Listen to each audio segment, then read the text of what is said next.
તો અમરેલીમાં નામાંકનને લઈને જેની ઠુમ્મરને મોટી રાહત મળી છે, જ્યાં કોંગ્રેસના ઉમેદવાર જેની ઠુમ્મરનું ઉમેદવારી પત્ર તેમનું પણ મંજૂર થઈ ગયું છે। ભાજપ કોંગ્રેસની દલીલો બાદ મહત્વપૂર્ણ ચુકાદો આવ્યો છે। જેની ઠુમ્મરના સમર્થકોએ સત્યમેવ જયતેના નારા લગાવ્યા। ચૂંટણી અધિકારીએ બંને પક્ષોની દલીલો સાંભળી આ ચુકાદો આપ્યો છે।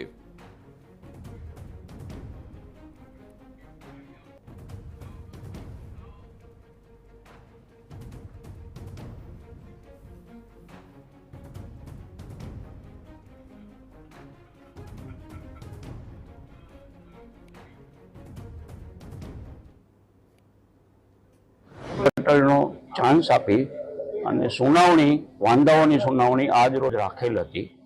આજે વિસ્તૃત રીતે વાંધાઓ સાંભળવામાં આવેલા છે અને ત્યારબાદ સંપૂર્ણ છણાવટ કરી અને રિટર્નિંગ અધિકારી શ્રીએ પોતાના કારણો સાથે જેનીબેન ઠુમ્મરનું અમરેલી સંસદીય મત વિસ્તાર માટેનું ઇન્ડિયન નેશનલ કોંગ્રેસના અધિકૃત ઉમેદવાર તરીકેનું ઉમેદવારી પત્ર માન્ય રાખેલ છે। લોકસભાની ઇલેક્શન જે જાહેર થયું એના ઉમેદવારી ફોર્મ આપણે 12 તારીખથી લેવાના ચાલુ કર્યા અને 19 તારીખ સુધી ઉમેદવારી ફોર્મના નોમિનેશન્સ આવ્યા। એમાં ટોટલ 21 અલગ અલગ ફોર્મ્સ આવ્યા હતા। એમાંથી 7 ફોર્મ્સ છે જે રદ થવાના પાત્ર હતા તે રદ થયા છે અને 14 ફોર્મ માન્ય રહ્યા છે। એ 14 ફોર્મ માન્ય રહ્યા એમાંથી ટોટલ હવે આગામી લોકસભાનું ઇલેક્શન છે એમાં 9 ઉમેદવારો કોન્ટેસ્ટ થશે। એમાં અલગ અલગ પાર્ટીઝ અને અપક્ષ તરીકે ઉમેદવારોની નોંધણી થઈ છે।